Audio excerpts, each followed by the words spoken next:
Warning, this content may be disturbing to some audiences. Subscribe. If you dare. Mom showed up, grabbed me by the ear and dragged me out to her car. Hey everybody, welcome to ANECDOSED. People ask Reddit. Children of helicopter parents. What was the worst or most embarrassing thing they put you through? Number 1. My dad followed me into jury duty when I was 21 because he didn't believe I could do it myself. I insisted that he didn't come, but he did anyway. He was stopped by security guards outside the area and he threw a huge fuss about not being able to accompany me. Most of the courtroom was confused and weirded out. Luckily, they didn't need me throughout the trial, so I was dismissed. Number 2. I didn't go to any school dance or sports events. So yeah, no prom, nothing. I was not allowed to go to the mall by myself when I was 19 years old. My dad would follow me around. Like he'd walk about 5 feet behind me. When I was 20, I said I was going to get a cell phone and got into a big fight with my parents because they didn't want me to have one. I had been working since 15 and was going to pay for it myself, etc. Couldn't lock the door to my bedroom, or the bathroom, even in my early 20s. Moving out was the best thing ever. I remember when I was 12 or so, my mom, little sister 7 at the time, and I went to Costco to do some shopping. My dad showed up dressed as a clown. He used to dress up for birthday parties, followed me and my little sister around honking his clown horn in our ears, yelling to all the guys that he was our dad. He still shows up at my work and tells my coworker to tell me that my daddy is here to see me. I'm 31. I think the last time I called him daddy was when I was 7. 8. Nobody calls him daddy. Number 3. Despite the fact that I've been living on my own, paying all of my bills, and handling my business for about 10 years now, my parents treated me like I was a kid, until I had my own son this August. It got really weird this year while pregnant because they started calling me their baby, and suddenly forgot that I was their oldest. My mom would tell me about my birth, but it was really my sister's birth, etc. My sister moved to another state years ago to get away from them. Now I see why, and it was just weird, like she didn't exist anymore and I was their only child. My parents decided that they were going to have custody of my son once he was born, which is totally delusional. My mother is 90% disabled and can't even sit up by herself, and my dad thinks it's okay to have barbecue fires inside the garage and smoke weed while he drives. I had to change my locks because my dad would show up randomly and follow me around my house yelling all sorts of weird shit while I had company over. Right before my son was born, I told them that once the baby got here, we are not having any unscheduled visitors. No, we just happened to be in the neighborhood BS. I said I don't care if Jesus Christ himself is at the front door, he wouldn't be coming in. Now that my son is here, we go to my parents' house every week or so. My mom will hold him and tell my dad to hold him, and my dad will say, "Oh, I will later," and wander off to watch TV. If he doesn't get to hold the baby before we leave, he gets mad, even if we try to get him to do it the entire time we are there. We will see how things go once my son gets older. They will probably try to indoctrinate him with their crazy religious beliefs and conspiracy theories. Other than the weekly visits, I try to limit my interaction with them. They stress me out big time. Number 4. I wasn't allowed to hang out with girls when I was younger, and one day I was at the school park with some of my friends and there were a couple girls there too. My mom called me on the phone to ask who I was hanging out with. I only mentioned my guy friends. Well, apparently my mom was spying on me with binoculars. The park was just a few blocks from my house. As soon as she saw the girls, she drove to the park, got out and made a big scene about it in front of everyone, and made me go home.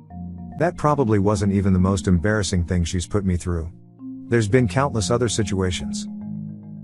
Number 5. I dated a guy in college who had the craziest helicopter parents.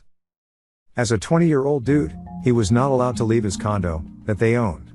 They lived about 30 minutes away and constantly called to make sure he was there. He was literally expected to go directly from class to home every single day. When we went out for dinner, to the movies, etc., he had to use cash because his parents checked every single purchase on his bank statement and would question him about them. He wasn't allowed to drive, so he had to commute by bus to school every single day, about 45 minutes. One time we went to a summer concert downtown and his mom called him. He ran out of the concert so he could find a quiet spot to talk to her, and then was so scared he made us leave the concert. The reason he put up with all this was because his parents were paying for everything: the nice condo he lived in, his tuition, etc. He had never worked a day in his life. Not sure what he's doing now, but I'm pretty sure they still have that hold on him. Number 6. One time I went to the mall with my friends, which was very rare because I didn't often get to have friends. Obviously, to get there my parents had to drop me off, so they drove away, but then an hour into our hangout session, which consisted of walking around the mall and me telling her jokes, it was fun, my mom texts me and asks where I am. I text her back and tell her I'm at the mall, where she dropped me off. She accused me of leaving and demanded I take a picture of where I am to prove I'm still there. Reluctantly I did, confiding in my date about my narcissistic mother for the first time to anyone. Telling someone about it felt good. Until 5 minutes later she used the picture I sent her to find where I was and approach me. This is when I discovered she never actually went home and was following me around the mall the whole time, watching what I was doing. She told me wrong and had to leave right now because she was worried I'd run away, and grabbed me by my arm to take me away, leaving my date there. This isn't the only time she embarrassed me. Among others, she called a good friend of mine's parents to tell them he was doing drugs. He wasn't, so I wouldn't ask to go over to see him. Number 7. When I was a freshman, my cousin was a senior, and through him, I made a lot of friends that were upperclassmen. So at the end of the year, I got invited to go to prom. My parents made my date, who was just a friend, come over 2 weeks before prom and basically asked him every question imaginable. They got his phone number, home number, email, and the works. He was super chill about it because my cousin had warned him beforehand. When prom actually came around, I wasn't allowed to ride in the limo with everyone else. Instead, my mom drove me in her ugly ass Astro van that looked like the Mystery Machine, and she had my siblings and cousins packed in there. When we got to the venue, she got off with me and asked an administrator if she could stay. Thank God he said no. Oh, and I had a curfew. 8:30 p.m. It was 7 when I got there. Number 8. I work in an ER and I get sick and tired of helicopter parents bringing their offspring in for ridiculous reasons. He got a nosebleed a week ago, and again today. She's been having foot pain after pee, etc. The worst are the parents that bring their over 18 years/old kids into the ER because they want them drug tested. I love turning to the legal adult and asking, do you consent to this? The parent normally turns beet red and starts yelling at me about how they are the parent, and they pay the insurance, yada yada blah blah. At which point I remind them that their precious child is now an adult, and without their child's express consent I cannot perform any tests on them. I've seen more than my fair share of light bulbs go off over the kid's head, and then flat out refuse all lab work. I tell them, alright, you heard him. I can't do anything. This normally ends in a call to the hospital administrator that will then tell them the same thing. I am also not allowed to give out any information over the phone, as I cannot verify you are the legal guardian, nor in the room without express permission. It's fun to watch people's veins throb when they can't get their way. Number 9. When I was engaged to my now husband, I was given many long lectures by my parents about how I couldn't lean my head on his shoulder or ever be alone with him because it would lead him to have uncontrollable urges, which would then lead him to rape me, and it would be my fault for working him up. These lectures became daily and increased in absurdity. Glad my husband was able to stick it out. Things are much better now that I live with him on the other side of the country. Number 10. My buddy had the worst helicopter mom. We were going to college 3 hours away from his hometown and ended up at a random after-bar party with people we met just that night. His mom showed up, no idea how she found us, walked in and grabbed him by the ear and dragged him out to her car. She then proceeded to drive him back to our hometown. The next day, she made him get a ride back to college with his former high school sweetheart he had recently broken up with. She did all this because mom didn't approve of the breakup. Number 11. When I went away to college, my parents would call me every day. I went away to a fraternity weekend retreat during my freshman year, whereas pledges weren't supposed to bring our phones. I told my parents that I'm going away for 3 days and not to call me. On the day we were coming back, the guy driving us got a call. He then hands me his phone and tells me to call my parents. It turns out that when my parents couldn't reach me for 3 days, they came to my college, and went around my dorm and half the campus asking everyone if they've seen their lost little boy. I was 18 at the time. On top of that, since I was on their family cell phone plan, they looked up all the numbers I had recently called and texted. They proceeded to call everyone letting them know I'm lost and asking if they knew where I was. This included girls that I had crushes on but barely knew, random classmates, and mild acquaintances. When I got back to my worried parents waiting for me at my dorm, I found my cell phone with a bunch of messages of people asking if I'm okay and letting me know my parents are looking for me. For the next day, every 1 in 5 people I walked past would ask me if I talked to my parents because they were looking for me. Number 12. I had a field trip when I was 10 years old that I was very excited to go to. The morning of the field trip, my grandma picks up a call from the school saying that the trip was canceled. I was enlightened at the fact that I could play games all day, but disheartened at the fact that I missed out on my field trip. Next day comes and I go into class. I remember asking the professor, when are we going on the field trip, since it was canceled yesterday. And the professor just looks at me with this puzzled face, as if I was retarded or something. I end up finding out that my mom called my grandma and told her to act as if the school called my grandma and pretend that the school canceled the trip. Apparently, my mom was afraid of the school bus flipping over and combusting into flames, while also there being a possibility of me being sexually molested. I had to make an account for this thread. Shout out to Mom for inspiring me to make an account for Reddit after years of lurking. Number 13. I am still a teenager, so I'm still putting up with my parents' helicopter habits. My parents were furious when they found out I had watched The Hunger Games at a friend's house.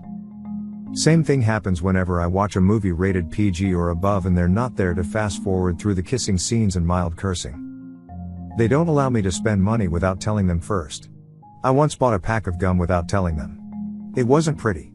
Long story short, I got my phone taken away for a week after being chewed out for a solid hour. My dad has software on my phone that tells him whatever I do on the internet. This includes texting and calling. He'll probably see this, but I don't care. I'd better stop typing now, they might catch me.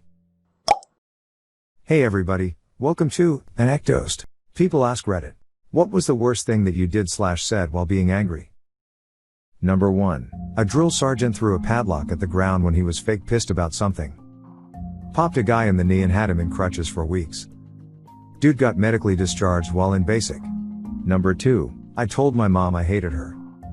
I was a kid, I absolutely forgive myself for having done it. I've had my own kids do the same thing to me when they didn't get their way. It happens, kids don't understand. But I know it hurt my mom and that hurt is still with her today, and I certainly regret it. She did nothing to deserve me saying that. Number 3. My dad was a loving father and I loved him with all my heart. He was like my best friend and there was nothing I couldn't tell him. But he was an alcoholic. Sometimes things got really bad and he was a mess and I tried to help him to get better. There were also times when he didn't drink, but that time he was drinking a lot and had a couple seizures. I was so worried about him and stayed at his place almost every night for a year. When I wasn't there, I always slept with my phone so he could call me if something was wrong. I was only 19 years old at the time, and one day I was so tired to take care of him that I said sometimes I wish he was dead so I can start living my own life. After I said it, I felt so bad and I didn't mean it. I loved him so much. Only 2 days later he was found dead at his house. He had a seizure because he had taken alcohol and some pills. That was the worst thing I have ever said and I wish I never said it. Number 4. I punched a wall when I caught my ex cheating on me. Now I have to live with this weird bump on my right hand. Probably a curled up tissue or cartilage of some sort. Number 5. When I was very young, I would occasionally hit someone when I was angry. The very last time this happened was in 6th grade. My best friend and I got into a little fight and I hit her as hard as I could on the arm. The look on her face is what snapped me back. She looked as if she had never been hit by anyone ever and was obviously very hurt both physically and emotionally. I felt immediate guilt and I swore then and there to never do it again and to be in better control of my emotions. Glad I learned that lesson early. Number 6. I punched my car door once when my brother wouldn't open it for me. Immediately regretted it once I saw the dent. Also cost me a couple $100 to get that dent fixed.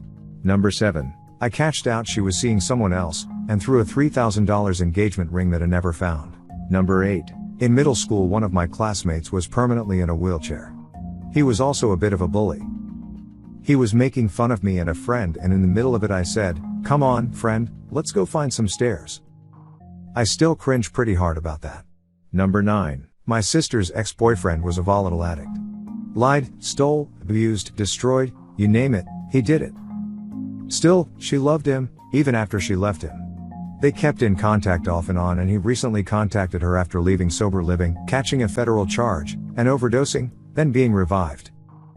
He'd been an addict from age 14 on, got clean, and then gave it up.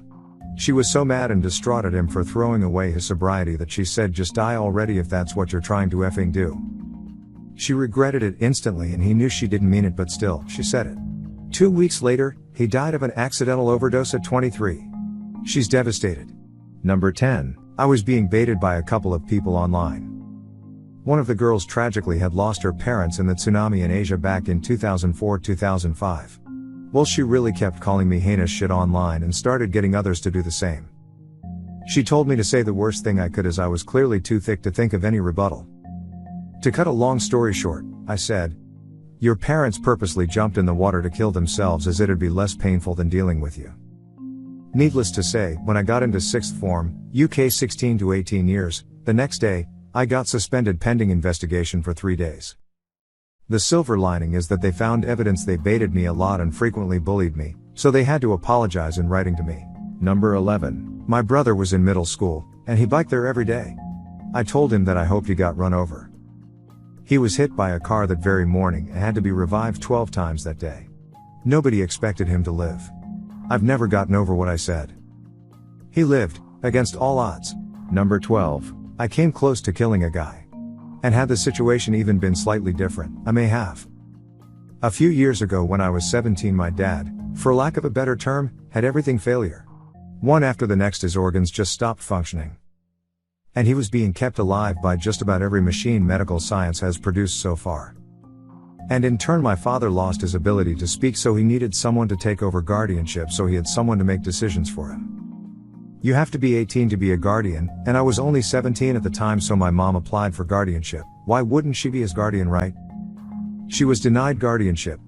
So as a result, the court appointed some hoity-toity looking mother effer as his guardian instead.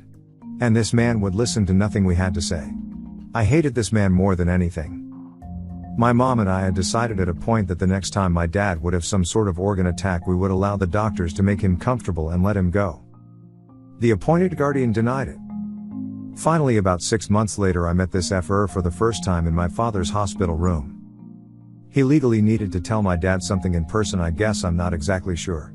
But my mom and I were there at the time, and the second I saw his wormy face, I got up to give him a piece of my mind. I didn't ask. I didn't plead. I didn't beg. I demanded that the next time they can make him comfortable to let him go. And this scum of the earth had the audacity to look me in the eyes and tell me, "I'm keeping your father alive because by doing so he's earning me $10,000 a month." Let me tell you guys something. You've had road rage, maybe you've gotten mad at a game you're playing, you've probably had a pretty nasty argument with someone before. But pure, raw, unfiltered anger is the most intense emotion you will ever feel in your life. And when that man said that to me, I was literally seeing red. My blood started to rush and my knuckles turned hot. I punched this F so hard in his dicky face that it cracked his jaw. It was 100% adrenaline. If I tried punching anyone that hard again, I'd come up so short they'd probably laugh at me. But he stumbled backward, fell, and hit his head on the door handle. And I am incredibly thankful that this nurse was in the room, because he was this huge buff meat man that looked nothing like a nurse, but he was able to hold me back and restrained me. And I don't like to think this way, but had that nurse not been there that day, I may have actually killed this guy. Some other nurses come by and escort the F-face someplace, and my mom said we needed to go. Car ride home was pretty quiet. But as we approached the house, my mom parked the car and said, "I love you. I'm not mad at you for what you did. But brass tacks, you did assault that man. And you should prepare yourself to talk to the police." Couple more months passed and I finally turned 18, and the day I turned 18 I went and applied for guardianship of my dad. The court hearing was about a week later. Not only did I never hear from F-face or the police, but he handed over guardianship without any resistance. The hearing lasted all but 20 seconds. I like to think I knocked some sense into that guy. But who knows? Not like I was gonna ask him or anything. But yeah, that's the worst thing I've ever done out of anger. Number 13. When I was 3 years old, I got into a fight with my grandma. Nobody remembers what it was about anymore, but apparently it ended with me telling her to call me when she dies, so I could come visit Granddad. She says she never laughed so hard in her life before. Still, I can't help it but feel kind of bad each time she mentions it. Number 14. When my brother and I were kids, we used to play Yu-Gi-Oh! Forbidden Memories on the PlayStation. I discovered a bug by accident that would allow you to duplicate cards, so I did it for our Meteor B dragons on both memory cards. The next day we had McDonald's and my McFlurry was missing, and I accused him of eating it. I was so mad that I stole his memory card and got rid of the duplicated dragons, with the nasty little note. He was heartbroken, and we later found out it was our mom that ate it. I still feel awful all these years later, but we have a great brother-sister relationship now. Number 15. I was helping two guy friends fix a transmission. One of them thought it would be funny to grab my breasts with his hands, leaving big oily handprints. I was pissed and ran after him, but he wasn't taking it seriously, laughing as he skipped away. I saw red, picked up a huge wrench, and chucked it at him. I saw it fly end over end and then hit his head in slow motion, but he dropped in fast forward. I just ran to get someone else. I knew he needed medical attention. He got 4 or 5 staples in his head, should have gotten stitches, but was afraid of needles, and a crazy scar. Funny thing is, he won't talk about it because he got beat by a girl. Effing ridiculous. The boys in the group stopped messing with me quite as much as they used to after that. But I could have seriously hurt him, or even killed him. It was a bad move. These were just friends. I'm not a mechanic by trade. This was 20 years ago. I'm no longer friends with this person. I know he won't talk about his scar because I'm still friends with his mother. And astonishingly, I have to clarify that I was absolutely mad about the sexual assault. Somehow some people got the idea that I was mad about the shirt. As if I'd be working on a transmission in a shirt I cared about at all. No, it wasn't the shirt. FFS, it was the unwanted assault. Number 16. I often hold my emotions in, and they all come bursting out at once with explosive consequences. At a job where I was just there for the paycheck and not much else, never going above and beyond, never volunteering. I had 2 bosses, one of whom was fair, and the other was a complete dick.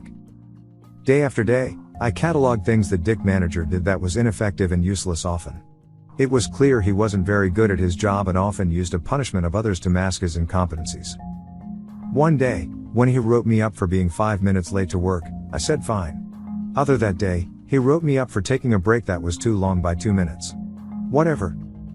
Even later, he called me into his office and said he was writing me up for delaying work because he'd observed me moving slowly. This was a bridge too far and I let him have it. I told he was out of his league, 10 years older than me, and would never amount to anything beyond the associate's degree from community college, and a job most high school seniors could do without the number of F-ups he had. I said he spent his time writing people up for being late when he waltzed in later than most workers most shifts, and was trying to hide his own flagrant rule breaking by pretending to be on top of others. No, I knew I wasn't a perfect employee, but if he spent less time on his computer and more time with the workers he wouldn't have to write me up for being slow. He'd have to write himself up for being slow because he'd realize how effing incompetent he was at even moving boxes. And then he fired me. I couldn't have been happier. Hey everybody, welcome to ANECDOSED. People ask Reddit. Waiters of Reddit. What's the worst first date you've ever seen? Number 1. Olive Garden, around 2014 or so, from like 7:30, close on a weeknight.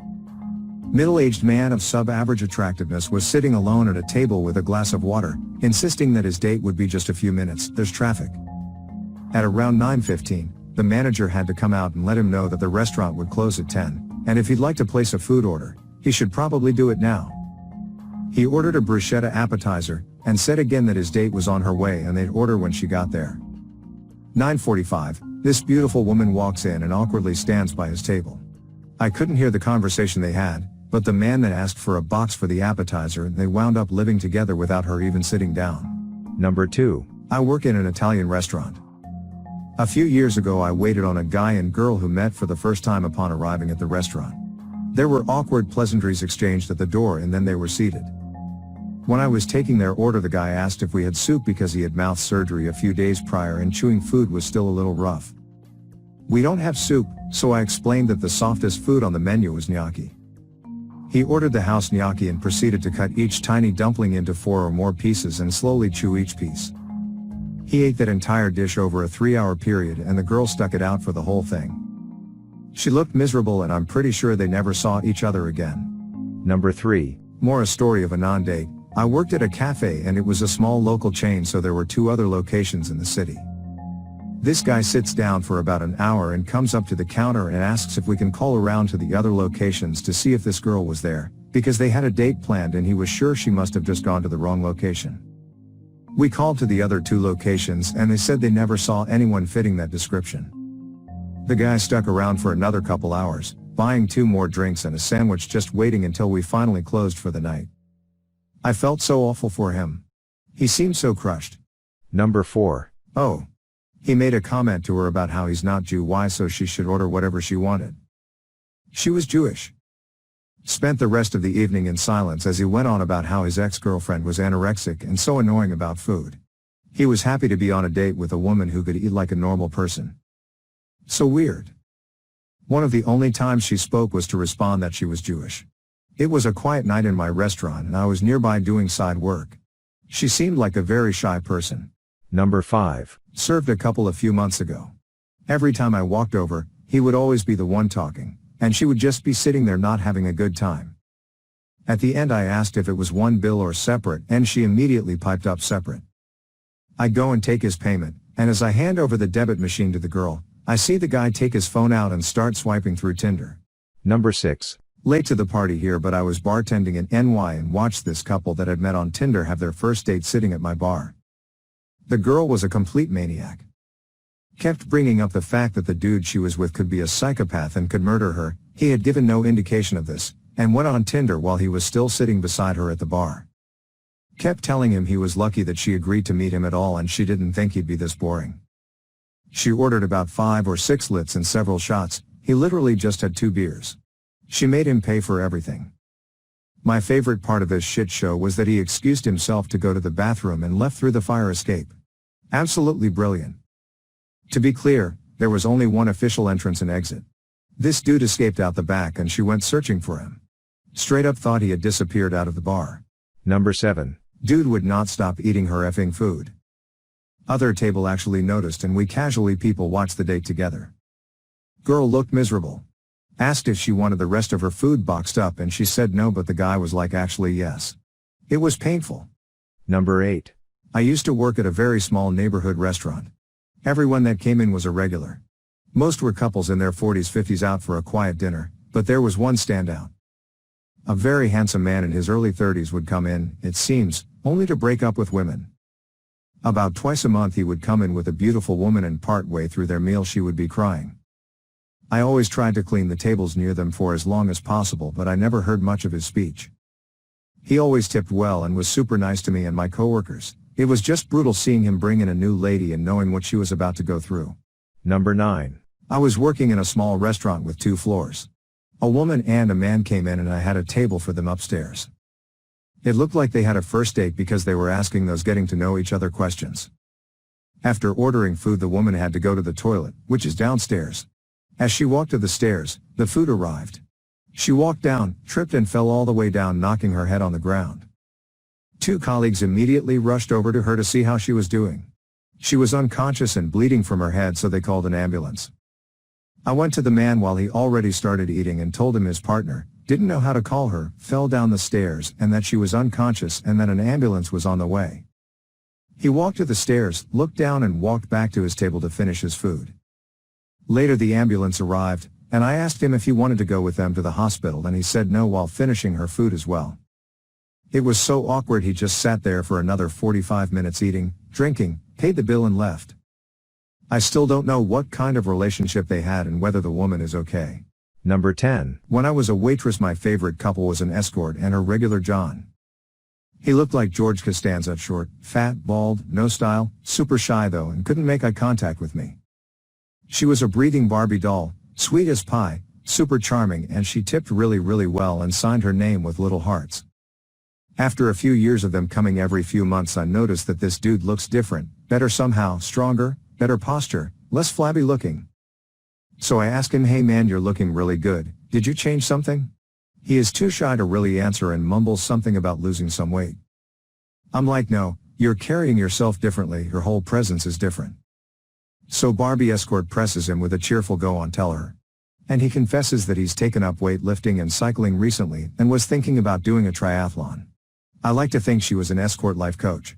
Number 11. I work at a country club that is up to its ears in old money that uses said old money to make more new money. The membership fees cost more than a year at my university. To say money is not an issue there would be an understatement. Anyways, I was serving a young couple and the power imbalance was phenomenal. She was the daughter of one of the board members and the entire staff knew her, Reed, her father's club account was major money. And the gent, well, he wasn't a member, and certainly looked like he was just the average broke college student. He was wearing plain but nice clothes and she was dressed to the nines in fashion.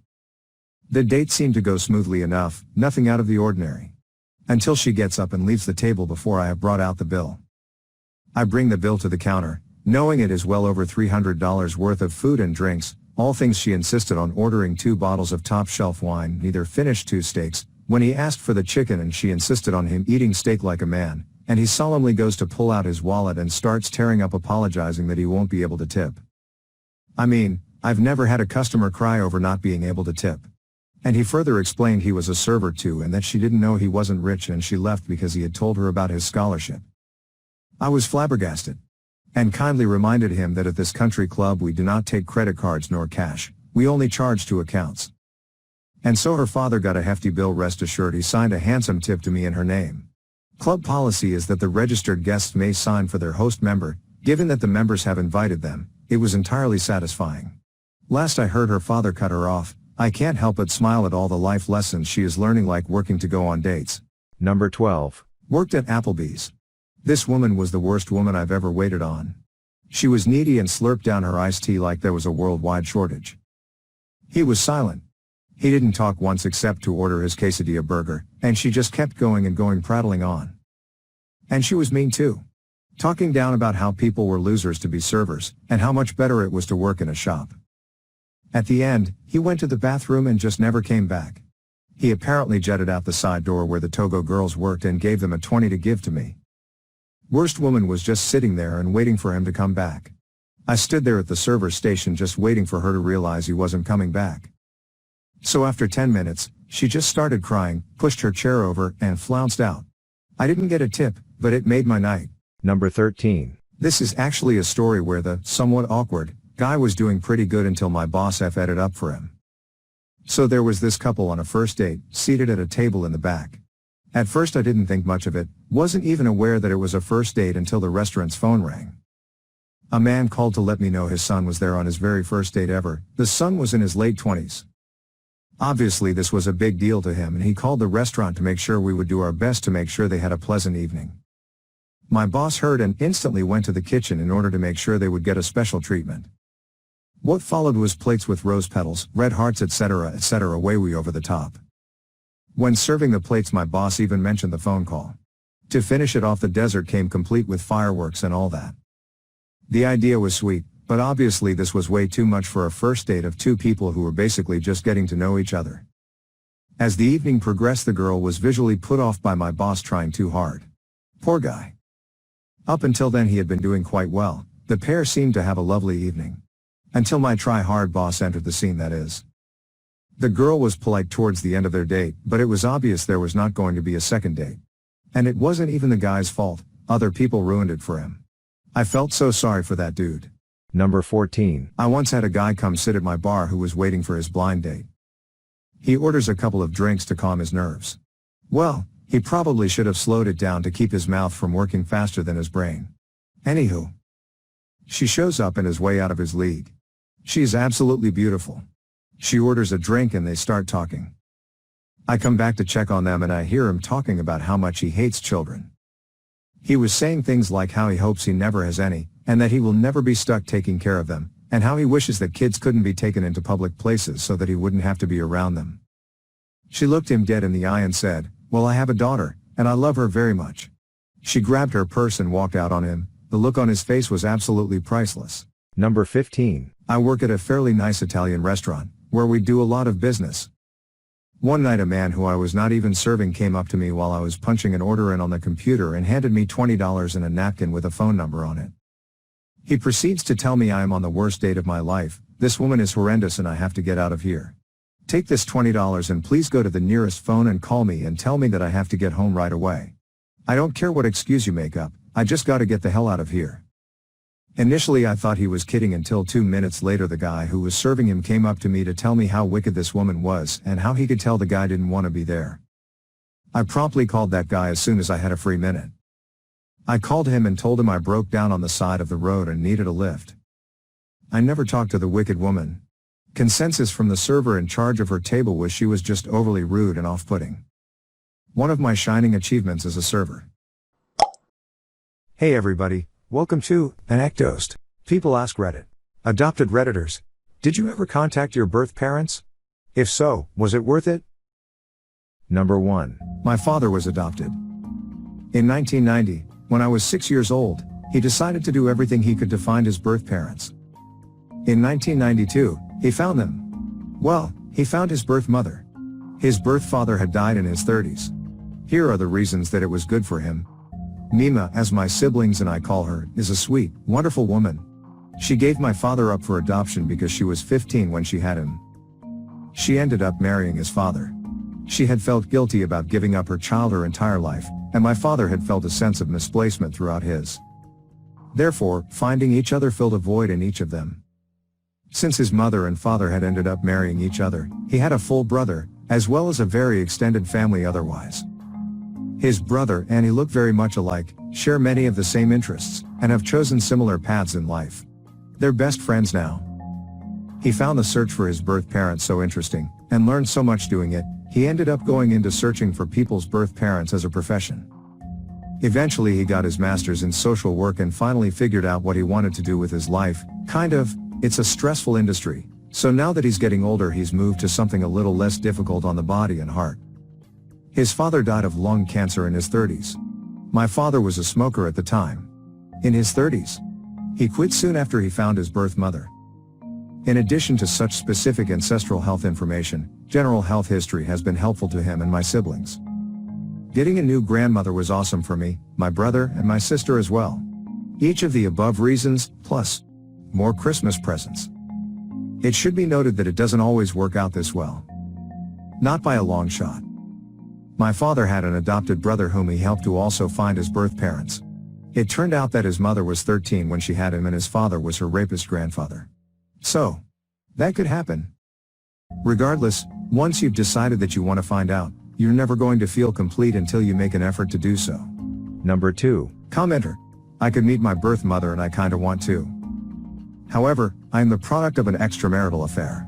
Due to this, my birth father said that I was never to contact him or any of his kids, my half-siblings, or I would face legal consequences. So yeah, that's a really hard thing for me to deal with sometimes. Person B. There are no legal consequences you could face, your birth father just sounds like an ass. Commenter. That's really reassuring to hear. I've found them on Facebook and I've wanted to just send them a message saying, well, this is a bit awkward but I'm your half-brother, so how's the weather wherever you're living? But I've always decided that I'd just rather not risk any sort of legal trouble. Number 3. Commenter. I have tried without success to track them down, mostly just my birth mother. The bullshit part is that we had an open adoption, which means that if either part wants to make contact they should be able to, and the agency should play a part in facilitating that. I found out when I started looking for her years ago that she made a request to the agency for pictures and a possible meeting when I was 10 and they just never bothered informing us. It breaks my heart to imagine that she most likely assumed we received the request but denied it. That I just wasn't interested. Words cannot describe how angry I am at the agency for dropping the ball on that one. I mostly just want to tell her that I understand why she made the decision that she did, and I'm grateful to her for making an unselfish decision. She wasn't stable enough to provide me with the life she believed I deserved, so she made sure I was taken care of by people who could.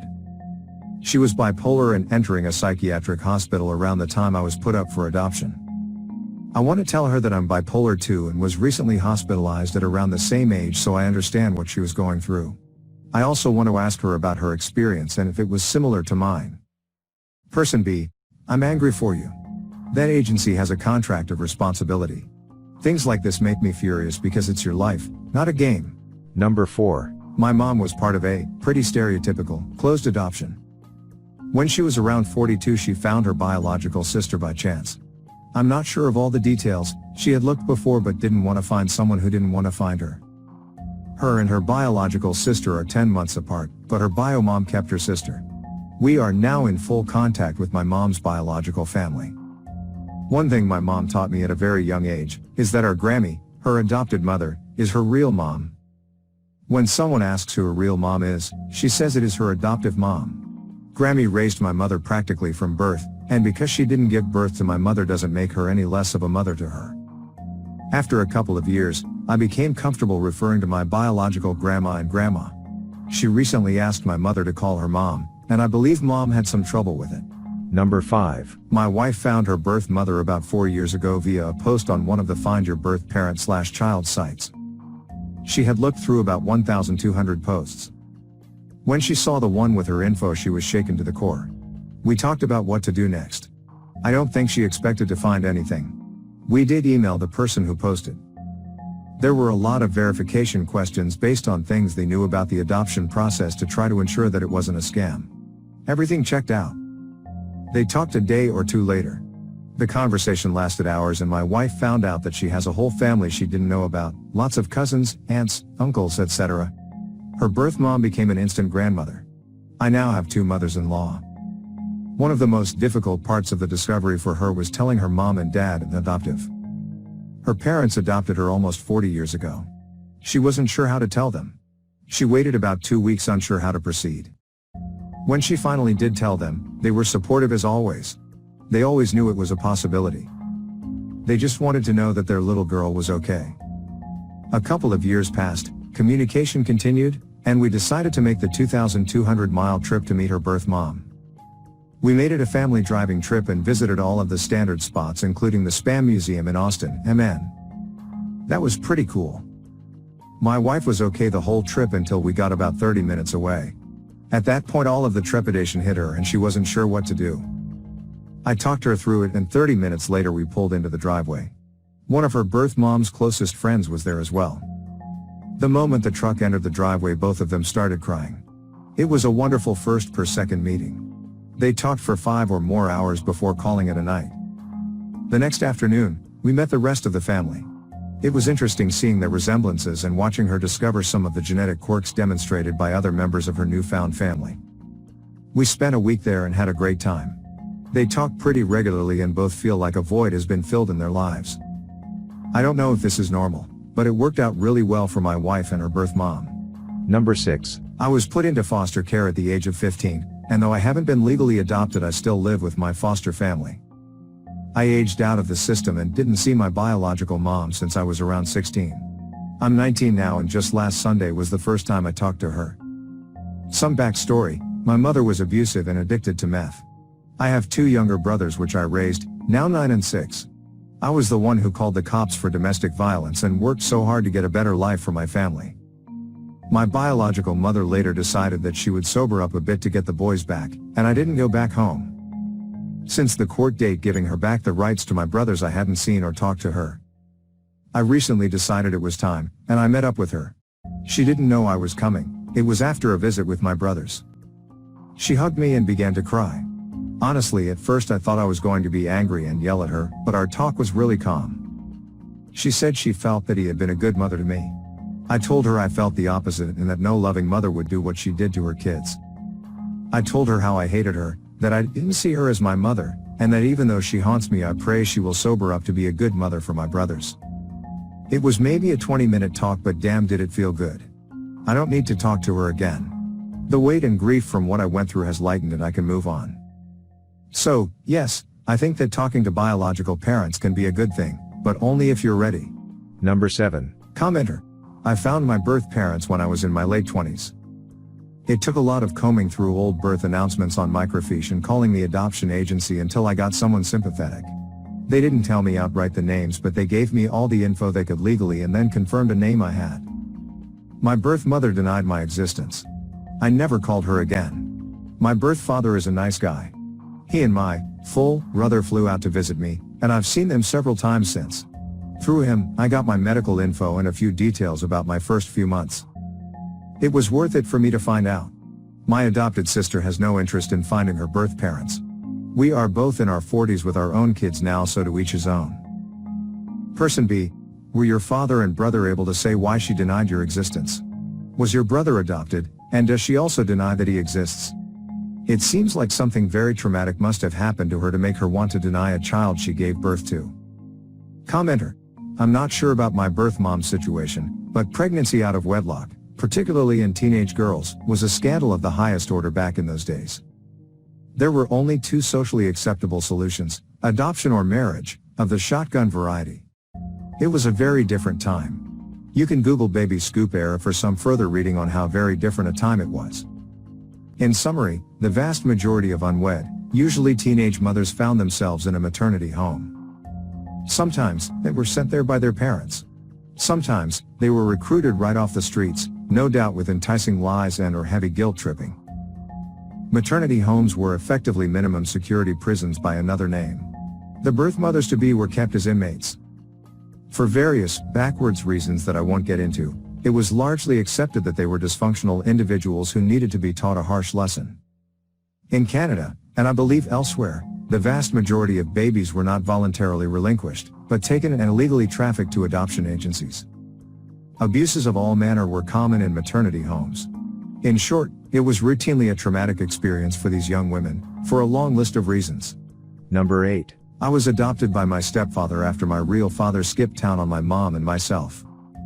He raised me as if I were his own, and I have had a good life.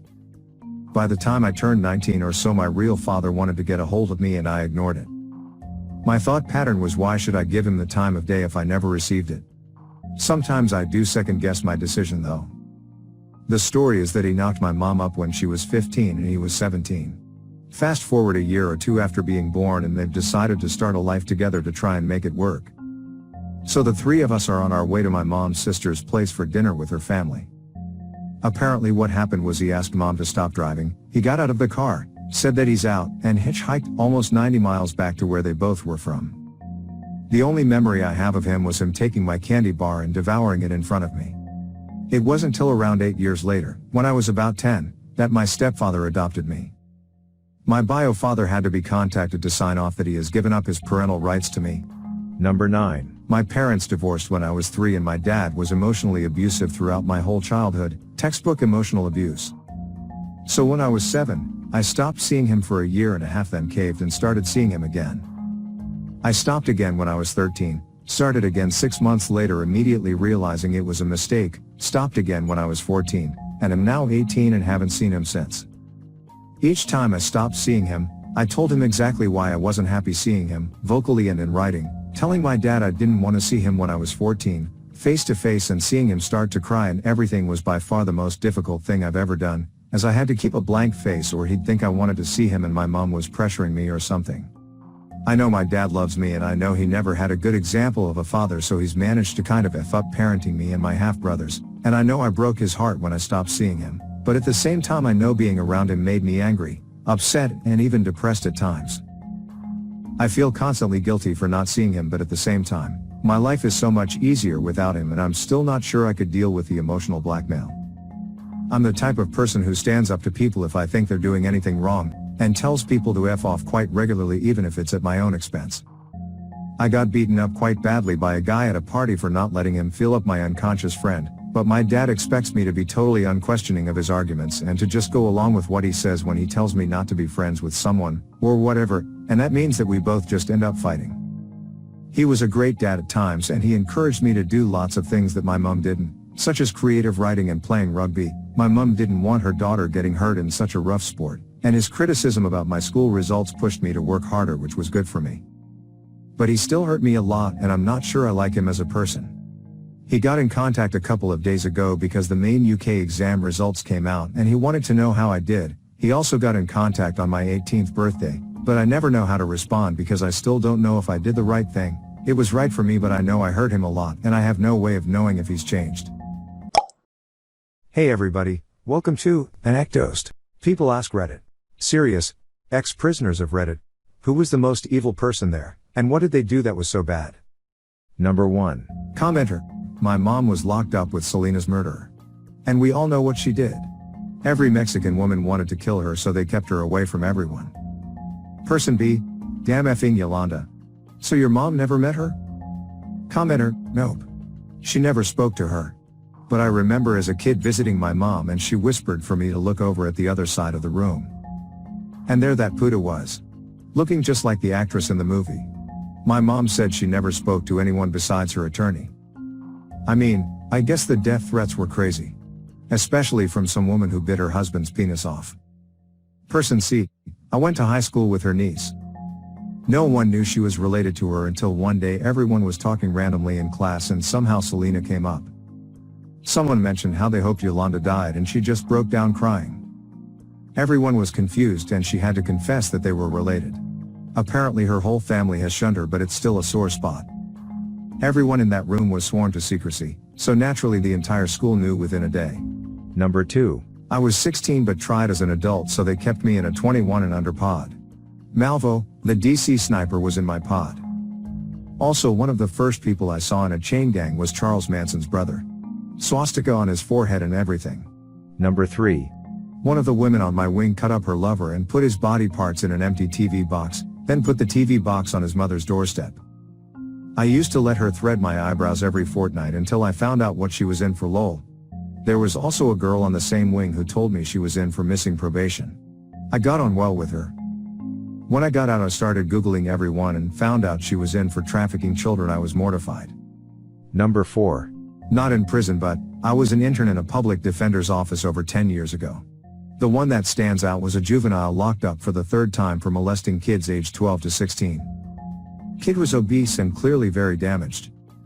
This was a juvenile detention center that was often used as a babysitter by crackhead moms, accusing the kid of a crime and getting them locked up for the weekend so they could go on a bender. He was serving a sentence. I was warned going in there that he could turn violent at the drop of a hat, and the attorney was nervous about bringing a young female in, but I insisted. Kid looks me straight in the eye and says, "Don't let me out, I will do it again." I can't stop. He was hunched over, dead eyes and completely serious. Number 5. Not sure about the most evil but interesting story. When I did time I was bunked up with a guy who had stabbed his uncle to death, molested him. Guy was insanely mean, but when lockup came, he was super nice to me. He was 23 but couldn't read or write, so we would dictate letters to his girlfriend, and I would write them for him. Number 6. I was in a women's prison. The new inmate told everyone she was in for tax fraud. Couple of days later, she gets the crap beaten out of her and doesn't leave her cell again. Food gets taken in by prison officers, and eventually she gets ghosted out. Turns out she was on our side and both her husband and son were on the male side for running a child porn ring. Those guys had been put straight in the VP wing, but most female prisons don't have enough sex offenders to have one. It was one of the prison officers who told some of the inmates why she was in. They wanted her to be taught a lesson. The offenses were awful. She was fully part of it and was responsible for acquiring a lot of the victims as she was trusted by people. Youngest victim was her niece's 3-month-old who had to be hospitalized due to trauma. Number 7. I was a detention officer for a while, and I never looked too much into what the kids did. Especially if they were well behaved. There was this one kid that was just great. Always helpful, and never caused problems. One night in the control room I mentioned to a coworker how awesome this kid was helping close up the kitchen, and she says, "Have you seen what he's in for?" I had not. So she showed me that he was actually in for molesting his 18 years old sister. Number 8. I'm 20 and I was in and out juvie from 15 to 18 till I went to county jail. The worst person I came into contact with was a boy 15 who shot his stepmother, slit her throat, beat her head in with a blunt object, wrapped her in sheets for the father's roommate to find her, then he shot him. Happened in McMinnville, Oregon. Other than that, a lot of people molesting siblings, and making threats to shoot up the high schools in the area. That's Yamhill County for you. Number 9. This rich kid stabbed his friend in the chest, killing him, but he was on Xanax and weed at the time and doesn't remember anything of it other than his friend on the floor dying. The mad thing is this guy, 18 years old, actually got off with the murder and found not guilty, although was sent down for just under 2 years for possession of a knife. His parents were quite wealthy and it was a big case in the UK. Basically his barristers were the best money could buy and he said that's how he got off. He didn't have any remorse for his actions. Which was made to think made him a pretty F-up person. It's a funny one though because he actually seemed a nice guy until he would talk about the killing and just didn't care what he had done. Nobody else in the prison had ever killed anyone to my knowledge, as it was a lower cat prison, but he was only there for possession of a knife. Number 10. During my time in healthcare there was a security officer that looked like a skinhead but he was not. He was huge, like 6'5", around 370 pounds. Tattoos covered his body, but they were only just noticeable because he wore full-length shirts with collars. I got to know him and found out he was a retired correctional officer. He worked more than 20 years. He shared some crazy stories. He talked of outright unbelievable stuff, but of all the things, this the one of the most horrendous inmates he spoke of. He was a corrections officer in Texas and was over the death row inmates.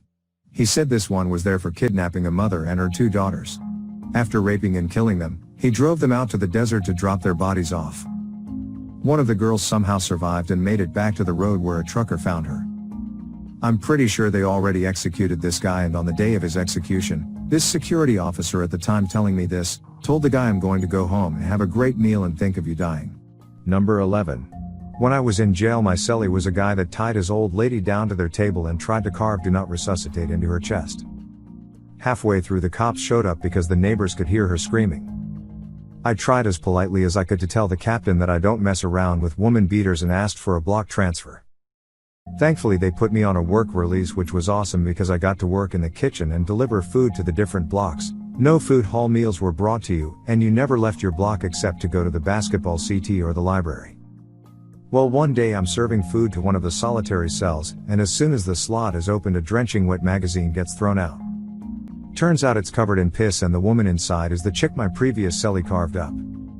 Turns out she stabbed her son with a syringe of her blood, and she was inside too.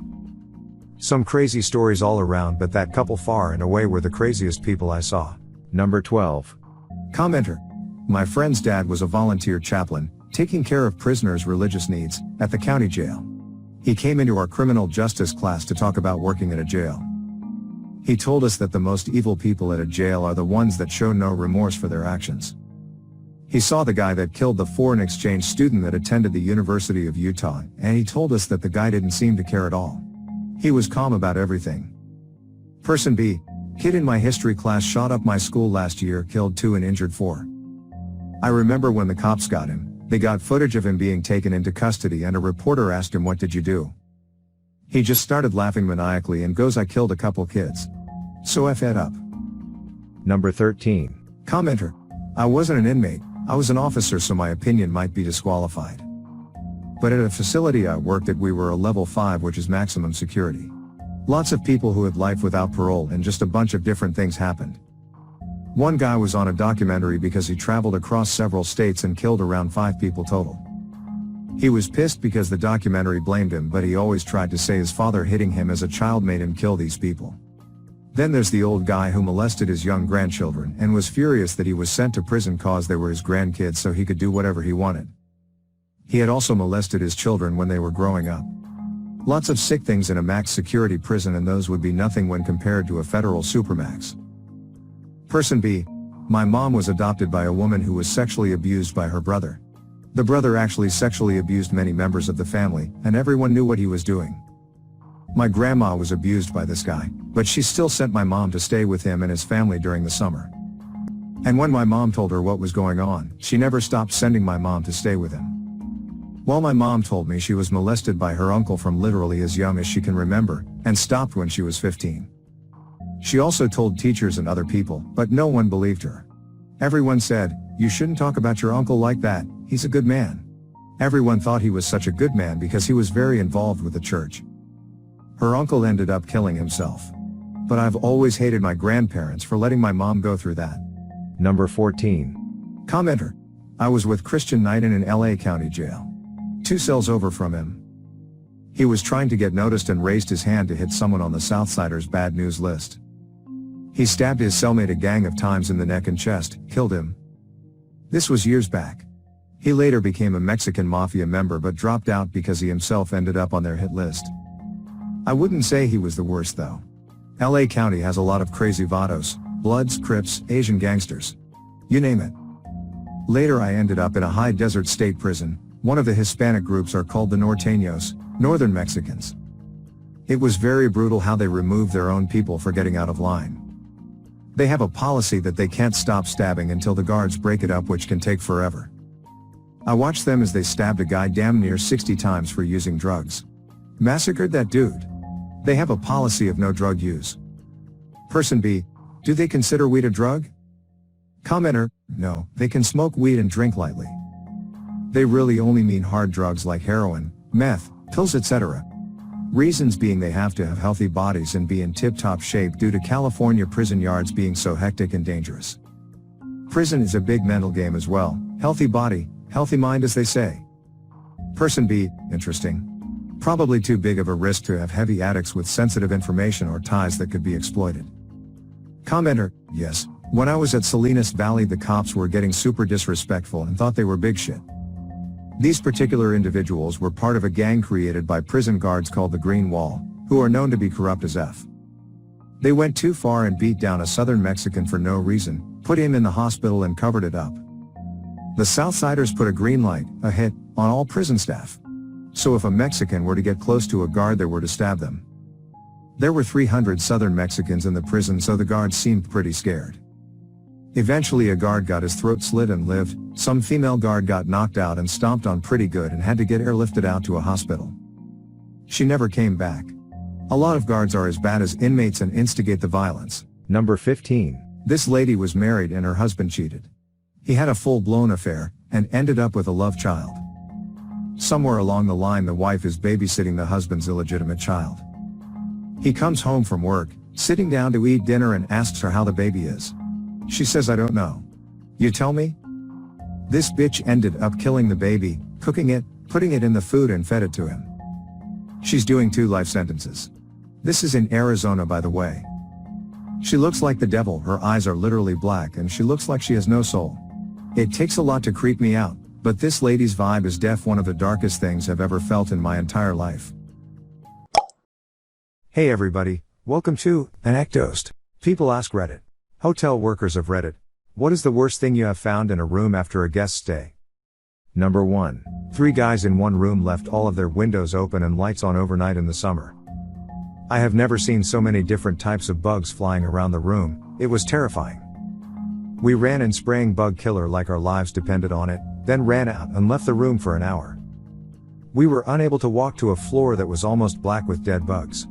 I can still hear the crunching. Number 2. I was balancing month end one day when the front was swarmed with police cars. They raided a room with no notice to us at the front desk. Turns out a pimp was cooking meth in one of the rooms with 2 prostitutes and a dog. There was a short standoff before everyone was arrested. Their car was seemingly forgotten about in the parking lot, but it disappeared a week later. We were unable to charge for damages since all of their cards were stolen. Number 3. Commenter. I worked at a hotel a few years ago, front desk.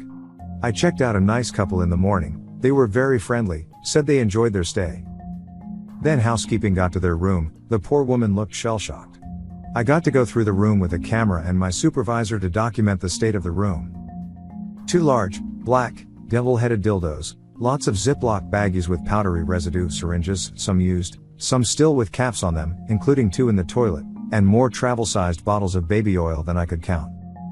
We also found what appeared to be feces and blood smeared all over the bedding and walls and a small digital camera. Police were called, descriptions of them taken, and all their information they had used to check in.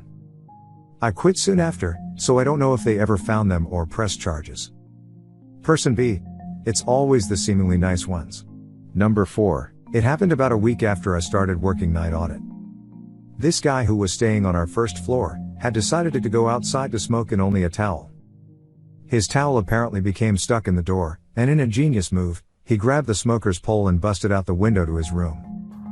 When he climbed in, he cut himself badly enough that he bled all over the room. The shower curtain, bedding and a couple of pillowcases had to be sent out to be professionally cleaned, and the rest of the room had to be professionally cleaned.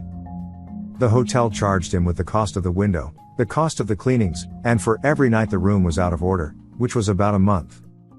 During cleanup, one of our housemen got cut by the glass in the window, and had to get treated in case of blood-borne disease, and get stitches. The guest paid for all that too. The cost was around $10,000 for everything, and he was banned from the property forever. He tried to come in again about a year later with a third-party reservation, and our GM personally waited for him and escorted him off the property. Number 5. This story is about a man who we called Huge James. Huge James is literally the fattest man I have ever seen. He's pretty tall, and easily at 400 to 500 pounds. In his room are his wife, his daughters, and himself.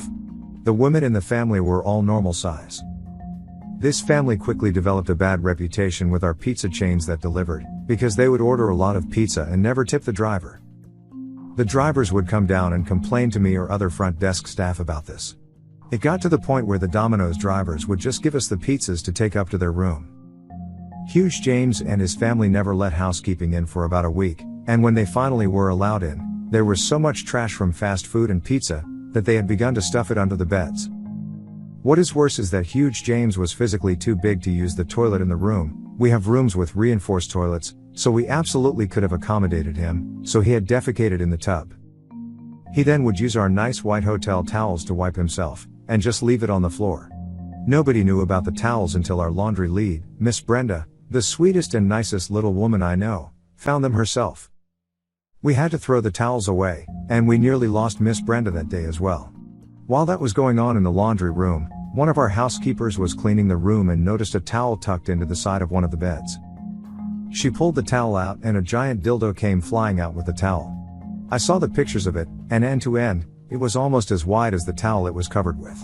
In addition to this, there were stains all over the mattress that had soaked through the sheets and onto the mattress. In the bathroom, the tub wasn't draining, and when they pulled the stopper mechanism out to try and clear the blockage, a lot of poop came with it, and that's how we knew they were shoving the poop down the shower drain.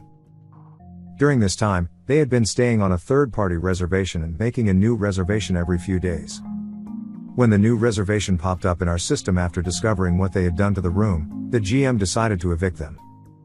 Huge James came down and started screaming at the front desk supervisor about how the mess wasn't his fault and that it was retarded daughter doing all that, and making the messes, and defecating in the tub. Those were his exact words, and how he talked about his daughter, if that helps you understand what kind of a person he really was. Everyone had met his wife and daughters, and they were really nice people, so we didn't believe him when he made claims that his daughter was the one making the messes. Huge James drove a lifted Hummer with huge chromed R rims, and the night before his eviction, I jotted down his license plate number in case he tried to pull something before he left. He did.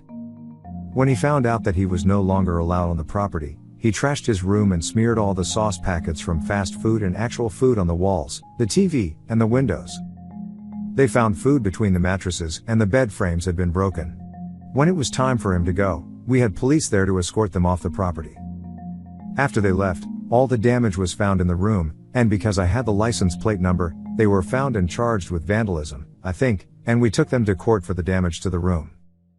It came out in court that it was actually him that was defecating in the tub, and he destroyed the room before they left. Number 6. Commenter. One of my favorite hotel stories, not a room, but the pool.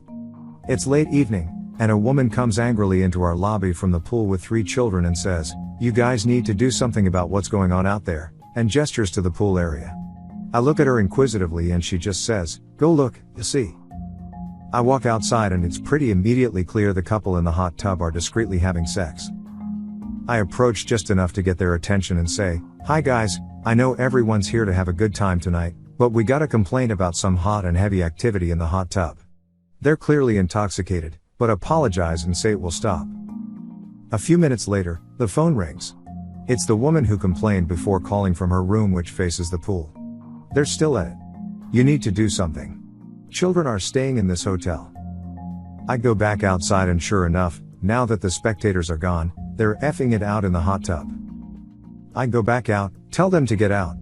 They start giving me the story. It's their anniversary, they're very sorry, we won't have any more problems with them, etc., etc. I foolishly let them stay in the hot tub. 10 minutes later, phone rings. Seriously? Same lady. I look out the window, they're both totally naked. "I'm sorry, ma'am, I've warned them, I'm calling the police." Police arrive and head out to the pool. The officer handles it like a pro. He's very nice, lets them know that it's inappropriate, but he doesn't want to ruin what's clearly a fun weekend for them both, but they need to go to their room and not come out for the rest of the night. They are to stay in their room until tomorrow morning. No excuses. The couple thanks him for his understanding and promises they'll behave and stay in their room. The officer and I wind up chatting and laughing about it all, and he asked if he can grab a cup of coffee in our lobby while he fills out his report. Of course he can. He's sitting in the lobby, I'm back to work, and I hear him say, "Oh, you've got to be effing kidding me." I'm shocked at the broken quietness as I see him jump up and exit the lobby. Right to the hot tub, where the same couple is back in the hot tub making out. I can only assume they took the stairs at the end of the hall out to the parking lot and around to the pool. Arrested them both. They came back Monday afternoon. They were arrested on Friday night to collect their property. Person B. They came back Monday to have sex in the hot tub. Number 7. Commenter. First, you gotta understand that a lot needs to happen for this to occur. Our lowest floor was still about 1.5 meters from the ground, and each outside room had a balcony rail. However, a guest had decided to want to unload his motorcycle from his truck and leave the ramp down, so, I'm assuming, he could ride the bike up when he was done. The guest that was staying in the room had room service, decided to leave the food uncovered and the balcony doors open, and later went to the hotel pool/spa to relax. Upon returning, they had gone to us at reception and said that there was a bear in the room. Puzzled, we quietly approached the room and slowly opened the door. Lo and behold, there was a bear eating room service and making a mess of my afternoon. The bear used the ramp to get into a room at the property. We called Parks Canada to deal with it. Guest was not charged a cleaning fee. Person B. Smarter than the average bear. Number 8. Commenter. It was a family retreat/kids' birthday party. The adults were getting shit-faced while the kids were in the presidential suite raising hell. They had decided to have a fully stocked ice cream bar and allowed the kids to do what they wanted with it. M&Ms crushed into the carpet, chocolate footprints on the walls, whipped cream effing everywhere. Fruit punch spilled on the bed. In total we had to charge them about $7,000 in damages, which they took to court, because they thought the cleanup would be included. That's why we did it at a hotel. They also smashed glass all over our dog hiking trail, which I had to clean up. Person B. Cleanup included. What a deal. Number 9. I worked security for a while at a really large hotel. Two stand out in my mind. The first, a guest that went out by ambulance because of some allergic reaction, what the guest claimed at least. The room was full of black and bloody diarrhea. The smell was horrible. I have never smelled shit like that and hope to never again gag. The second wasn't something left but an assistance call. Elderly man was unresponsive when we got there. We used a defibrillator on him till the ambulance arrived and he actually survived. He came back to the hotel some months later to thank us. It was great. Most of those calls didn't end well, so having one who survived and came back to say hey was nice. Number 10. A dead body. Someone ended up killing themselves in the hotel room by hanging themselves in the closet. The body was in there a few days before we found him. Number 11. A syringe under a mattress, after I felt a prick on the end of my finger.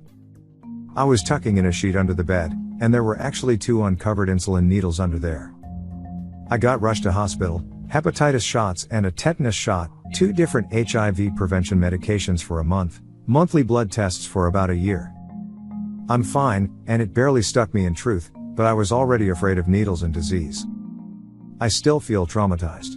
I was not going to post it all, but I've always wondered if there was anything else I should have done. The doctors assured me that there were more precautions than necessary. Number 12. Old couple checked out and left a huge box of sex toys. Not that bad, right? We keep items for 90 days, the hotel gets first dibs after that. Say it's an iPad that would be good for something, then whoever found it gets second dibs, then GM, then it's whoever wants it. Head housekeeper kept them locked in her desk because she wanted first dibs and was scared someone else would take them. Number 13. I had an elderly couple check in one afternoon. A couple hours go by and the husband comes up saying the wife is sick and they need to leave immediately. Given the circumstances, we figured it would be a quick clean, so we refunded the money and downed the room for the night. The next morning we told one of our maids to hit it first since we knew it was empty. The maid came back refusing to clean the room because there was shit all over the bathroom. I didn't really believe her because she tended to be lazy. So I decided to check it out myself. She wasn't lying. There was shit everywhere. I don't know how, but there was shit on the toilet seat, on the tank, under the vanity and on the wall under the vanity, on the floor next to the toilet, on the wall behind the toilet, and on the side of the bathtub. This lady must have blown out her asshole while falling over to shit how and where she shit. The smell was horrendous. I ended up having to clean it. I went through 3 bottles of our strongest cleaner plus an entire garbage bag of cleaning rags which were immediately trashed. We had to down the room another 5 nights with the use of 5 bottles of air freshener and open windows. I'll never forget that. I went in wearing rubber gloves and a mask. The motel had one of those small masks for smoke, but I had to use 3 bandanas and leave the room every few minutes. We did not charge the elderly couple for the mess. It was a small motel on the coast, oceanfront, and our bosses were high on keeping a good reputation to keep the repeat customers. Some of you have suggested C. diff or a colostomy bag. I think it could have been either of those. Hey everybody, welcome to ANECDOSED. People ask Reddit. Girls can get friendzoned too. Women of Reddit, share your stories. Number 1. Commenter. I had a huge crush on my study buddy in college, and one night he casually looked at me and said to me, "You know why we're such great study buddies? Because we never have to worry about physical attraction or sexual chemistry." Anyone else? Person B. Like I say a lot. Subtle hints don't work. Strong hints don't work. Obvious hints don't work. Just come out and say it. Number 2. The last couple weeks I've been on 5 to 6 dates with this guy, a cop I've known for years. Yesterday, he texted me, "I'm really enjoying hanging out with you. I know we're not BF/GF material, but I can see us being great friends." Today, he asked me out for lunch and told me about the date he had last night. He told me it wasn't a romantic date, just a friend date like what we do. Yup, I'm pretty sure I'm friend-zoned. Number 3. I went on a couple dates with one guy I'd met through friends. Or so I thought. We proceeded to hook up. And 3 days later he was dating another girl. He thought we were both just lonely and hanging out. I thought he was the bee's knees. We're great friends to this day, but I cried every time I saw him for the longest. I've friend-zoned guys before, but never since that day. I make it a point to be very upfront and honest. I didn't realize how much worse than heartbreak the friend zone felt. Number 4. Commenter. One of my good friends had left for the army. I know how lonely you can feel in the military, so I decided to drop over $500 to go halfway across America to a shitty city in Georgia that is basically the first level of hell. One tumbleweed-filled mall, a few fast food restaurants, and my hotel. It was awful and humid. But it was worth it to see him, just for a few days. We'd been friends since middle school. He was there when my boyfriend broke my heart. I was there when his girlfriend did the same. It was a beautiful friendship, really, and people often made comments about us being a couple. I kinda got sucked into the thought, to be honest. Anyways, I go to a shitty city in Georgia to spend just a few days with him. We have a sweet running reunion jump hug combo. He shows me off to a few of his army friends, and gets shakes and burgers together at this old-fashioned ma and pa diner. The next day all we do is cuddle and laugh. We hold hands through the shitty one-horse mall. He helps me pick out a cute summer dress. I even initiated a kiss or two. It was like a effing movie. It was beautiful. I even wrote a poem that night. I was so inspired by the overflow of emotions. A few months later he comes back home. I invited him over to have a Skyrim party with a few friends. Denied? Oh. Invited him to go to dinner? Nope. Okay. Hang out. Watch movies and cuddle. Make hot cocoa. Drive-by high five. Nada. Nothing. Zip. I didn't get to see him for about 2 months, and he lived right down the road. Turns out his ex, who was dating his best friend while he was gone, told him to stop hanging out with me, and after I asked him about it I got the classic "we make better friends than a couple anyways." Haha. Person B. If he's listening to his ex, he wasn't worth it. He helped you dodge one bullet. Move along before he decides to pull you back in as a backup. Number 5. Commenter. Sometimes as friends you get to know each other, and even if you find them attractive, you know that if you cross a certain line it's going to change all the dynamics. And sometimes knowing someone well already puts you off ever wanting a romantic thing even though you make good friends. Some girlfriends, girls I'm friends with, not romantic, have interested me, and I even crushed on them for a while until I saw how their relationship dynamics went with their love interests.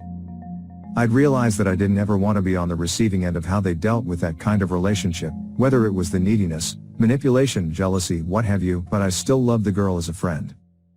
So when the situation reversed and they came on to me, the line of no return came close to crossing. And I had to make a call to say no, not a good call. Caveat here is this: the girl I wound up losing my virginity to and being my high school senior year GF was one of my good friends from 6th grade up. She just flat out said to me early in senior year, "I think we should date, can I kiss you?" And I agreed. Stayed friends for years after we broke it off to go to college. Come to think about it, I've stayed friends with all my exos and keep in touch with them. Person B. This. 1000 times this. Sometimes people are like, "Hey, why aren't you and such together?" Because I actually like being friends with such and would like to not be exposed firsthand to her dysfunctional relationship side. I can talk with you for hours about your bad relationship, but I refuse to be your bad relationship. Person C, very true. I know a lot of girls that are really fun and cool to hang out with, but they are absolutely insane when it comes to their relationships. Number 6. I'm a guy and have been in the bro zone position a few times. Once it was very similar to this, went on a few hangout/friend making dates, and just didn't really feel anything. But, because we like the same video games/TV/movies/other interests, I wanted to keep it somewhat real, hanging out not that frequently and attempting to be friends. Then I started to see she was dropping very subtle hints to the tune of "I would be perfect for you." And that's when I had to sit her down and make it very clear that nothing was ever going to happen, and if she was going to have trouble continuing this, then I would give her space. In that one case, it worked out, we're still friends, and have both dated other people since. But, I have been friend-zoned by girls more times than I would care to count, and I wish some of them had just made things clear and not used me to get whatever good feeling I gave them. I.e. not given me a shred of hope. The friend-zoner taking the easy route can drive the other person crazy, even if they already know, and the rest of the internet is telling them that they are at max level friend zone, or whatever. Number 7. I was in love with my best friend for 3 years. We did everything together. Went to the movies, had Doctor Who nights, went hiking, etc. He would even stop by to talk to me at work and texted me every night about which episodes of Star Trek were on. He told me all his shit and I told him mine. He helped me out of my depression and was the first one I told when I was raped. We gave each other gifts and everyone thought we were dating. He even encouraged the image when we were out in public. But it never went anywhere. Instead of telling me he simply wasn't attracted to me, we continued a charade of couple-like behavior. He started dating someone and I felt I needed to be blunt, blunter than I had already been. I told him I loved him and he didn't talk to me for a year. He got married in September. I'm engaged now, so I guess it all worked out for the best in the end. Smile. Number 8. Commenter. This guy would come over to my house and insist on cuddling and watching movies the whole time, would keep me up all night on the phone because he slept better when he could hear my voice, would send me good morning texts, and hold my hand whenever the opportunity presented itself. Then told his best friend that he wished I would just get over it. Person B. He sounds like a douchebag who leads people on to make himself feel better. I hope he's not in your life anymore. Person C. There's a lady doing this to me. Anytime I try to move on, she gets clingy. Earlier today, she was flirting with me, and I didn't reciprocate. Anyways, it ended up as a serious conversation, and then she said I'm not ready to settle down forever. I wish I was. It's clear she wants to be with me, but, speculation here, she thinks she shouldn't want to be in a relationship and should just sleep around instead. Little does she know, although I still want to, I can't be with her anymore. I spare her feelings like she doesn't mine. Number 9. Commenter. Weirdest ever. I had been hanging out with this guy for almost a year. He liked me and I liked him. I went over to his house once for his birthday. We went to his room and made out a little. The door was cracked and in came his dog. The dog then started to growl and bite my ankles. A week later I asked if he wanted to be more than friends. He said we can't date. My dog hates you. I'm afraid he might hurt you. I hope we can stay friends. I like you but I love my dog. Friend zoned by a effing dog. Person B. OFFFFFF. I'm sorry I laughed a little, but it was the sort of laugh that comes from reading something incredulous. If he loved his dog to the point where he couldn't take a chance with a girl, then maybe you're better off. Commenter. It's alright. I laughed a bit too. You know, remembering such a stupid story. I didn't tell one of my friends. I was so embarrassed. He had the dog since he was 7, so I kind of understand. Number 10. I kept getting friend-zoned by this guy that I liked and had been friends with for about 3 years. Feelings didn't start right away. I got vibes from him, or so what I thought were vibes. One night we were both wasted, and we ended up sleeping together. I thought to myself, this is it, he's gonna tell me he has feelings for me too. He ends up telling me that he's gay and that he was trying to force something that wasn't there. But after the drunk encounter he realized that he wasn't even sexually attracted to girls. This really was the best outcome, as we're now best friends and he found himself in the process. Number 11. Fall hard for boy, spend a collective 2 months in a casual fling, spread over 5 months, he serenades me, a few days later he tells me he wants to get back with his ex. Whatever, get over him, mostly, all is well. Then 6 months later, he calls me and tells me he needs someone to talk to. I of course go with him. He drives me around while ranting about his, once again, ex-girlfriend. We drive past a place where, apparently, they had sex in the parking lot and tells me all about it. He spends about 2 hours telling me why he's crazy about this girl and why she pisses him off. Then he takes me home and never talks to me again. Yay! Number 12. See, in my experience, a solid majority of males are oblivious to hints that chicks think are blatantly obvious. I was talking to my boyfriend the other day, about before we got together, and a lot of the things I did to try and let him know I was mega into him weren't even noticed. In the end, a simple "I'm into you, we should go out" does the trick really well. Number 13. Commenter. I totally friend-zoned this girl in high school. I'd gone to elementary and middle school with her as well, and she was always sort of the weird girl out of the girly girl group. She wasn't chubby, but she wasn't skinny either. Anyway, fast forward 2 years, she plays the trombone in the high school band and as one of her friends give me this note asking me to be the Sadie Hawkins. I said no, mostly because I wasn't planning on going at all, but also because she was just a little out there for my tastes. In college, I met her at a bar once, and she's effing gorgeous, smart, and hilarious. I think ultimately, I lost. Person B. We decide in the present situation, not the future. And what we decide today might change that. I refused a girl she used as her motivation to get better. I got refused and now I am using that to get better. It's always a win-win situation. Person C. Person B's mentality is the excuse all losers use. Person D. I understand your point, and even agree in certain respects. But also, who said this chick needed motivation to get better? I was that awkward weird girl in middle/high school, and I've apparently since become hot and smart and blah blah. My social rejection only made me a better person in that I no longer feel insecure about whether I appear weird or hot to other people, because F that. Thankfully my current boyfriend knew me through most of my awkward weird phases and gets to enjoy the fruits of my newfound hotness. And I love him even more for not giving a shit either way. If you suck at bathing or are a douchebag, bettering yourself is great. If you're just a little out there and not skinny, who cares? Number 14. Alright ladies. This is friendzoning. I had a massive crush in high school head over heels.